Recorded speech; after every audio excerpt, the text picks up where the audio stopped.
Okay, yeah, we are not doing the oath of office. Frank is not here.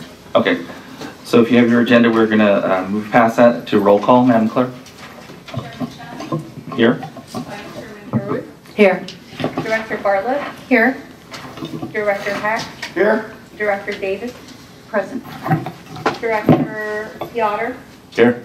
Director Schofel. Here. Director Shea. Yes. Director Spitzer. Here. Director Chamberlain. Here.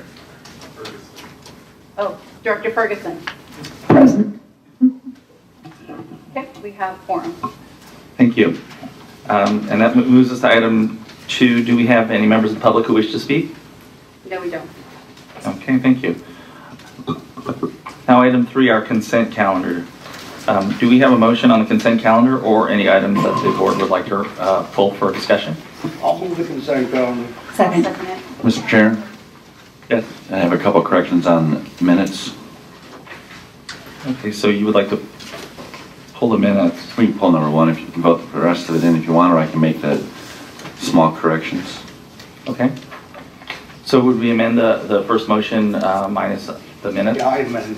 Okay, and then a second on that? Second it. Okay, so we have an amended motion from Director Hack and second from Director Davies. All in favor? Aye. Aye. Any opposed? Okay, Director Piotr? Just on page 6, the substitute motion has it by Sachs with a second unknown. I made the motion, Sachs seconded it. On page 7, the final vote was not unanimous. I believe Piotr, Shea, and Sachs voted against it. Those are the amendments. Do you have those, Madam Clerk? We will check the corrections. Okay, so with those amendments, would you move the... Move approval. So we have a motion from Director Piotr and a second from Vice Chair Caruth. All in favor? Aye. Any Aye. opposed? Thank you. See, item 2 is committee reports, which is a receive and file. So that brings us to item 3, investment reports. And Mr. Martin? No, we're on consent. Oh my gosh, I'm sorry. Item 6. Item 6. Number 6, let's do that. Annual review of investment policy and broker-dealers, Mr. Mallon. Good morning. Annually, we review the investment policy as well as the broker-dealers and ask the board for its approval. We have done so and presented both to the Joint Finance and Investment Committee on January 27th. For the investment policy, there were only a couple of minor revisions this year as outlined in the board report. And the broker-dealer list as presented by Chandler Asset Management has remained the same as it was presented the previous year. Outside of that, I'd like to ask that the board adopt Resolution S2016-02 approving the investment policy, and that the staff also recommends the approval of the broker-dealer list as authorized to engage in investment transactions with the agency. Be happy to answer any questions.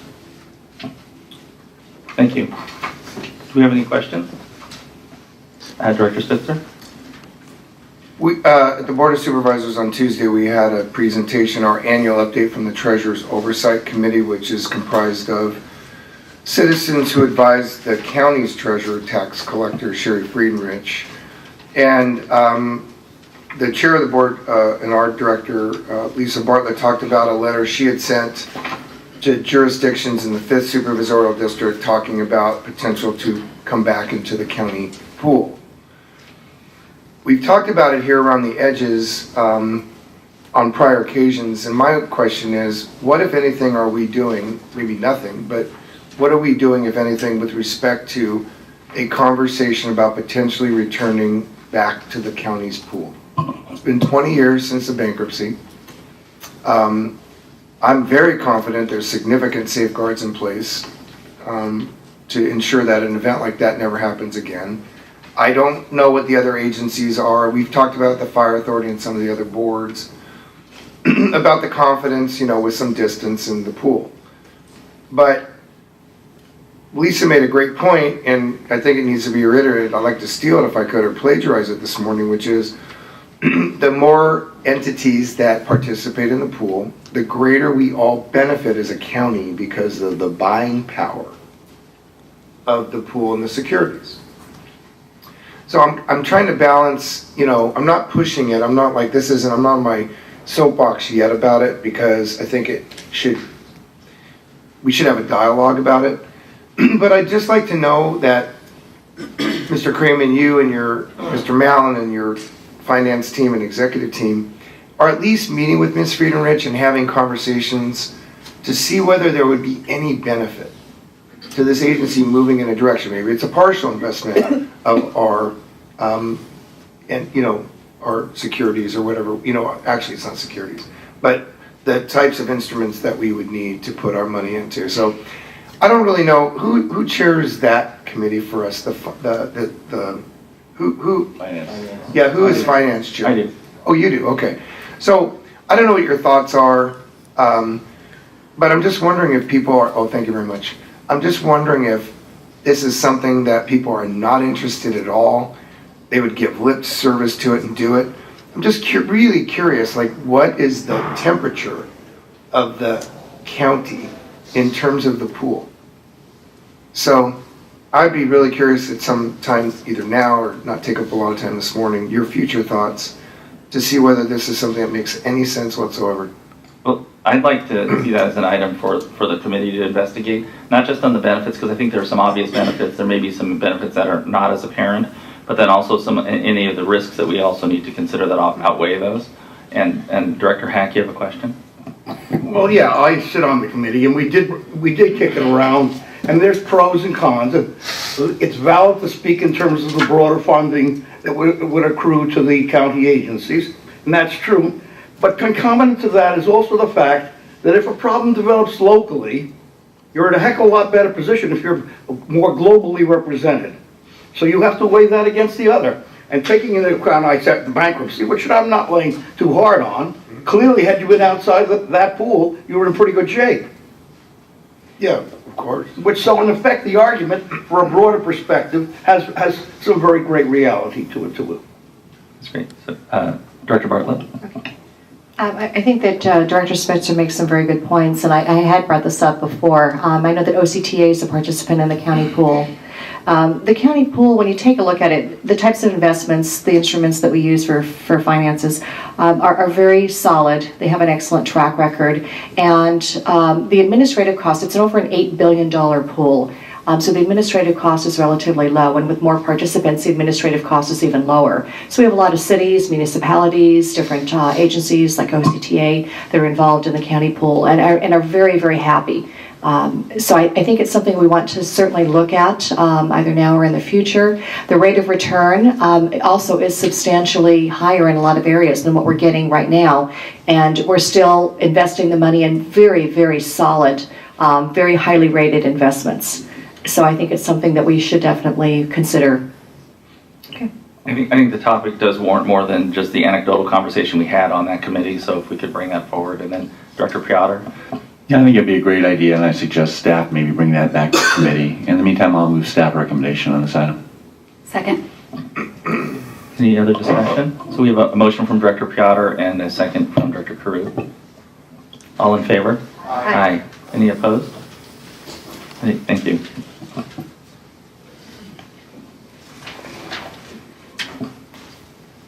Okay, that brings us to item 7. And Patty Bond, thank you. Good morning. Good morning, Mr. Chairman Chung and board members. My name is Patricia Bond. I'm from Toll Operations.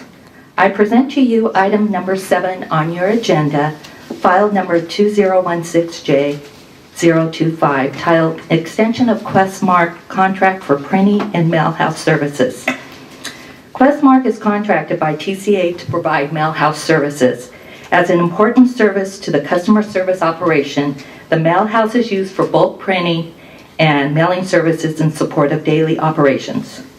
Staff is recommending a 1-year extension to the current contract and an increase to contract authority to meet expected usage. The one-year extension is estimated as sufficient time to align with the onboarding of the new Customer Service Center Operations Contractor in fiscal year 2017, at which time they will assume full responsibility of the mail house services. The contract authorization increases the contract value by $333,630 for the San Joaquin Transportation Corridor Agency and extending the contract for 1 year for a term of June 30th, 2017. And I'll be happy to take any questions. Thank you, Ms. Bond. Do we have any questions? I have a question, and I'm not sure if it was contained in this report. Is there a period of overlap where the existing staff is going to be working with the incoming staff, or is it a brief transition and that's it? I don't know if I have that answer with you right now, but the year, we estimated the 1 year. The new CSC operator will probably be on board at the end of the calendar year, and we estimate this 1 year so that they will have plenty of time to ramp up so they can provide the mail house services we needed. Good morning, Director. So in regards to this contract, there is no overlap. So these folks mainly are responsible for mailing statements, invoices, and notices to our customers. So we can't have two people trying to send one piece of mail. So the cutoff will be clean. So we'll onboard our new contract partner, and then they will establish a contract for these services. And once that contract is ready, TCA will cease using our current contractor. Okay, so this isn't so they can assume any type of training role for the incoming? No, it's just mainly our new partner. Once we bring them on, they've got a contract with somebody to do this. They may even contract with the same company we use, but it will be their responsibility. Okay, that's great. Thank you. Okay. Question? Yeah, Director Spitzer. Thank you very much, Mr. Chair. Real life example. So the other night I got an automated phone call from the TCA saying that my account needed to be replenished, which I scratched my head. I was like, what's going on? Well, it turns out I went online this morning and my credit card, I had the wrong credit card. It had been compromised, and so they reissued me a new credit card. So I had to update my credit card. So it had dropped below, which was like fantastic. But I don't check my house phone all the time, but I check my email all the time. So how come I didn't also get, the reason I'm asking related to this is about automated services versus hard paper services. Mm-hmm. That was super efficient, right? I got a phone call, but I didn't get a backup email. So what are we doing to try to get away from people and get this all automated? Because like Kaiser, if I got a notice the other day, my doctor wants my blood pressure checked. And I got an email. What I said is most of the people around me should have their blood pressure checked. So, you like that, see? I can laugh at myself. So we are moving in this stage, right, where all of this is email driven. We don't do hard paper anymore. So what are we doing to actually downsize this, not only in this, because this is temporary, but where we're moving everything in that direction? We have several efforts in that regard, Director. We're definitely following a go green type of approach. We will have to check your account specifically because you should have gotten an email. So typically for those things, especially when we're trying to notify the customer that if they don't address a problem, their account is going to get worse, and the last thing we want to do is issue a violation. So you actually should have gotten a text message, a phone call, and an email. And also in cases of low balance, we actually send a hard copy letter as well, because that's an important trigger. Because if that's not addressed right away, the account goes negative, we suspend it, and then future trips are violations. So you should have actually gotten all 4 of our contact points on that one. So we will have to check your account and see why you didn't get that. Well, I would assume if I didn't, and I didn't, because I check my text, that's the only thing I really check religiously. I didn't. So, but again, it seems to me that you shouldn't send a hard copy letter if within a certain number of days the person takes care of it through the automated system, right? You wouldn't. The system shouldn't generate a hard letter. Yeah, we're really trying to balance that because it's a matter of timing, right? So if we don't send a hard copy letter, if we don't use all our contact points, then we feel like that customer's at risk of having a problem with their account. So we are very discriminate on when we're going to do hard copy email, because you're right, it has a cost. And we've been going through all our business rules, doing a comprehensive review and looking at every instance where we need to notify a customer and for which ones we will send hard copy. So we've reduced that quite a bit in terms of what we will send hard copy for. But there's some things, like violations, the law requires us to send Well, hard that's copy. different. Yeah, of course. Okay, thank you. Director Cruz? For account holders who have a very large balance, or do they always receive a hard copy even if there's really not a payment required? Is it just automatic, triggers automatic? No, so for account holders and statements, in the past, they could choose to get a quarterly hard copy.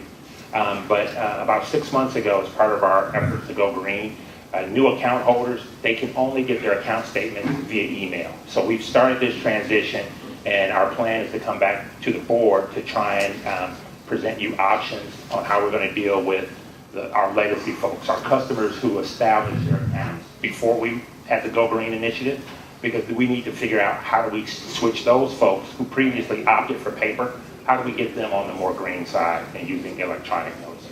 So you're looking at a flyer or something like that, an insert? Yeah, so we're working closely with Lisa Tejas' team on communications to figure out how we're going to notify our customer base that we're making this change and get them to move. Thank you. I move staff recommendation. Speaking in terms of the old folks, we still like to get a letter. For us, it's the reality. I don't trust things that pop in and out of the email system. I feel very uncomfortable about it. I want a letter. I'm somebody, I got mail. Move staff recommendation. Okay, Director Potter moves, and the second from Director Caruth. All in favor? Aye. Any opposed? Okay, that motion carries. Thank you. We love you, Bert. Thank you. Appreciate that. So that brings us to item number 8, Customer Service Center temporary contract labor. Good morning. Good morning. I'm Madeline Badger, Director of Customer Service. The item before you requests authorization by the San Joaquin Hills Agency to authorize the Chief Executive Officer to amend and execute contracts for temporary staffing services in support of customer service operations by increasing the overall contract capacity by $155,000 and extend the services through the end of this year to align with the onboarding of the new long-term customer service operator. The board's authorization of temporary staffing services contracts has provided an effective tool for the agencies in addressing workforce needs in customer service. Operations uses temporary personnel for less complex customer service functions to minimize training needs and accelerate productivity. As appropriate, existing experienced staff may be rotated to backfill such areas as the call center, while temporary personnel is assigned to areas such as image review or transponder fulfillment. As the agencies look to reestablish contracts for customer service functions, and depending on the timeframes involved, temporary personnel will also be utilized to address turnover versus having to hire short-term TCA staff. Staff sees value in the continued use of temporary staffing services in addressing these needs, and also for supplementary staffing to manage seasonal workload increases. It is anticipated that these services would be utilized on an as-needed basis until a new long-term operations contractor is brought on board. Once a new contractor is in place, they will assume full responsibility for staffing all functions and putting their own tools in place for managing leaves, turnover, and seasonal workload.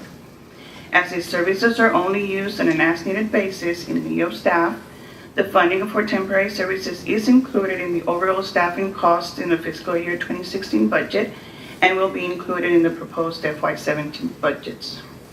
This concludes my presentation. I'd be happy to answer your questions at this time. That's great, thank you. Do we have any questions from the board? Director Bartlett? Do we have the names of the firms and all the billable rates? Right now we have contracts with Vault and Decton. And in terms of the rates, Vault is at $15 to almost $16, and Decton is $19.80. Okay, it'd be helpful to get that information in the reports in the future. Thank you. Director Cruz? What percentage of those that we use in temporary staff bring, right over here, become full-time employees? Right now, they're for very short assignments, so we're not transitioning temporary staffing to permanent positions. If there's an opening and they apply, then they go through the recruitment process with TCA. I understand. Yes, Mr. Kramer? I just wanted to clarify for Director Bartlett's comment that the way the contract is currently set up, or the authorization is set up, we are not limited to which agencies we use. So that's why that's not provided. We do have the flexibility to, under the authorization we currently have, to go out to other agencies as well, depending on who's able to fill the positions. Are these on sort of an approved list where we have a pool of firms then? We have a pool, and if the existing pool isn't able to meet our needs, we go out and add to the pool. Okay. So as we add to the pool then, or just whatever for the dollar amounts that are being utilized, so the 315 from Foothill Eastern and the 155 from San Joaquin, with that breakdown, it's still important, I think, for us to know the name of the firms and the rates. So this is an amendment to it. The current authorization does not limit us to specific firms. It allows us to go out and create the pool. Okay. Yep. I think it would still be helpful to know that when you're creating the pool, because it gets to a point where looking at the dollar amounts, you're almost better, instead of temporary help, to hire. Just looking at, we have to look at the numbers though. Right, we go through that evaluation, and our first option, if it makes sense, is to hire staff into that position. But for the reasons that were outlined, and particularly when we get to the point where we're transitioning to the new contract, we're going to see turnover because people know the end is coming. Right. And we don't want to fill those with long-term staff. We want to fill those with temporaries. So this And is that an makes sense. anticipation with that. Right. All right. Thank you. Thank you. Do we have any other questions? Or a motion? Mr. Chair, I'd move the recommended action. If there's no other discussion. Second. Second it. Okay, so we have a motion from Director Schofel and a second from Director Piotr et al. All in favor? Aye. Any opposed? Thank you. So that brings us to our Chief Executive Officer's report. Mr. Kramer? Okay, we got here too quick. All right. Good morning, Mr. Chair, board members. I'm happy to report for the San Joaquin Hills Transportation Corridor for the month of January, transactions were up 6.7% and revenues were up 9.7%. So another good month for the roads, and that concludes my report. Thank you, Mr. Kramer. Do we have any director's reports? Yes, Director Spitzer. Thank you, Mr. Chair. So we know February 19th is coming pretty quick here through the 22nd for the 91 closure. So what are we doing? It may be more appropriate on Foothill Eastern, but I'll just bring it Well, back. actually, we have an item under the joint board meeting on 91. Okay, you're going to do it on the next board meeting? All right, thank you very much. That way we can We're all address it together? with both All right, boards great. together. All right, thanks for telling me. Thank you. Okay, so Oh my that God. brings us to. Well, we got to start the meeting over again. We do. Let's do it again one more time. So at this point, we're ready to adjourn this meeting. Oh yes, I'm sorry. I want to thank Mr. Kramer for his visit to the city of Laguna Hills on Tuesday night. You did such a great job and comprehensive view of what's going on with the toll road. In addition, your attendance at the South Orange County Economic Coalition, watching Mr. Kramer kind of work the room a little bit, and the partnerships that you're developing. We're so grateful to what you're doing, bringing everybody together and working on a concerted effort to give us certainly great outcomes as we increase our transportation connections. So thank you, Mr. Kramer. Thank you. That's terrific. And yes, I think was Orange County named the toll road capital of this? What was the Toll road capital of the state. Of the state, that's right. Okay, well, I guess that's a positive distinction. And if Lucy Dunn says it, then it must be so. That's what she tells me. So with that, I think we are adjourned. Thank you.